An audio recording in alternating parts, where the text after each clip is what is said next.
In this video, I'm going to try to help you guys determine whether it is worth it or not worth it to boost your 350Z in any way, shape, or form. Hope this helps you guys out a lot, and I really appreciate you watching these videos. And please be sure to check out some more. I should be making more here soon. I've been kind of a little sluggish on it, but should be dishing some more content out soon on my new setup and whatnot. So I appreciate it again. Thanks. 1, 2, 3.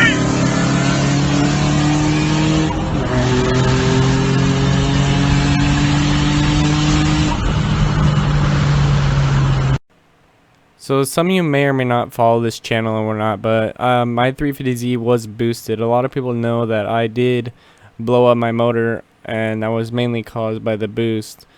It was 140,000 miles, and I was pushing 8 pounds onto the motor, about 400 wheel horsepower. I had a ton of fun with this car. It was extremely worth it at the time to do this, and I had a blast in it. So I'll get into the pros and cons of boosting your stock motor 350Z, because that's what most people are going to have when they're getting into this type of setup to begin with. So to begin with, we could talk about the fuel system. The fuel system for a boosted setup like this, if you don't buy a completed kit, I'm going to estimate right around probably $600. You can do it a lot cheaper than this. This is just a solid estimation for those people looking to be extremely serious. So it's hard to tell you guys exactly how much this is going to be. It all varies on the person and whatnot, and what they want to do and how comfortable they are spending the money on it. I was at this point, I tried to do it pretty cheap. So I did have 570cc injectors from a GTR. I picked up for about $200. I did a fuel rail adapter, was about $100, and then I did a Walbro 255. That was about $100. So for $600, I would say if you go that exact route, you're probably looking at including labor and all, not on that setup. Now, something else to think about here is your turbo and whatnot. So if you buy a used turbo, odds are you're actually going to need it to be rebuilt. It could be in good condition. I did buy a used turbo kit. My kit cost me upwards of, I think I paid $2,800, so it was pretty affordable to boost my car for the first time. Of course, it ended up blowing my motor, so it ended up being very expensive, but my turbo wasn't in the best condition. I ran it anyway. So if you get a kit, odds are you need to replace your turbo. When I got a used kit, I needed to replace my diaphragm in my wastegate. It was shot, was boosted like 30 pounds or something on the first pull. It was super scary. So you want to get the kit completely checked out if you do buy a used kit. Another thing I would highly advise doing is not running quite as much boost as you want, especially have the 03 to 04 DE motor like I had. I read everywhere that they should have been completely comfortable about 400 horsepower. If you get the Turbonetics kit, your car is going to make a lot of torque. I made about 400 torque, 400 and something horse. So you're going to be looking at a lot of torque on those rods, and that's what kills the motors. People don't really usually realize that. Now, I'm no one to quote or to base numbers off, but if I were to suggest, I would suggest you go with about 380 horsepower, 360 torque. This is just going based off experience and what I think the car could handle. I did beat on the car almost every night, so it matters how you drive and whatnot is going to matter extremely on the end result of your vehicle. But for me, this is what I probably should have went after. I say this just because it's a safe zone. My tuner may not have been the best. He could have helped blow up my car by not tuning my car completely correctly.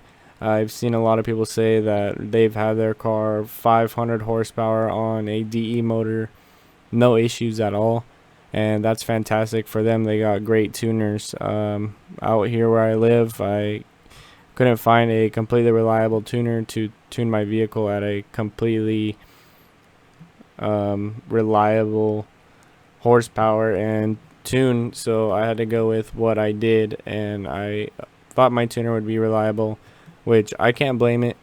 I snapped a rod. It's hard to say what caused that exactly, but motor was old, a little higher on the horsepower and torque for the DE range than I would have preferred to have gone after all said and done, but at the time it was very neat.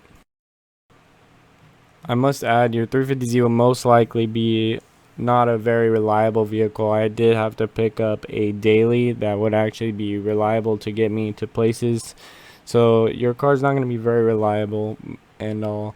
It's going to be a very fun car. It's not going to be insanely fast. I mean, you saw me racing a modified C5 Corvette. I mean, it'll keep up with a lot of cars, and for a lot of people that'll be a lot of power to handle, but it is not going to be a fast car by any means. It'll be a pretty quick car on a stock block at about that horsepower.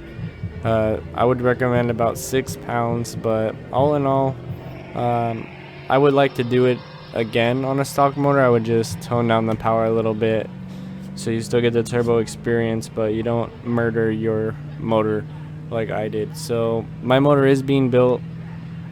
It actually already has been built. I am changing up some things, changing up my turbo kit a little bit. I'm going to talk about that in a little bit of future videos, but all in all, I say it's not really worth it to turbo your 350Z if you want to make bigger power. If you want it to have an experience with the car, have a little more horsepower, have a little more show, have more noises coming from the car, have a little bit of fun with it, I would do 5-6 pounds and just be happy at that, and don't really try to push the car, because these cars don't have the strongest motors. They sit right around 400 horsepower, and that's their dead zone. I mean, they're going to be dead at that power, so you want about 380 to be somewhat, you want your motor to live. So that's what I could recommend to you guys. You could take my advice from there.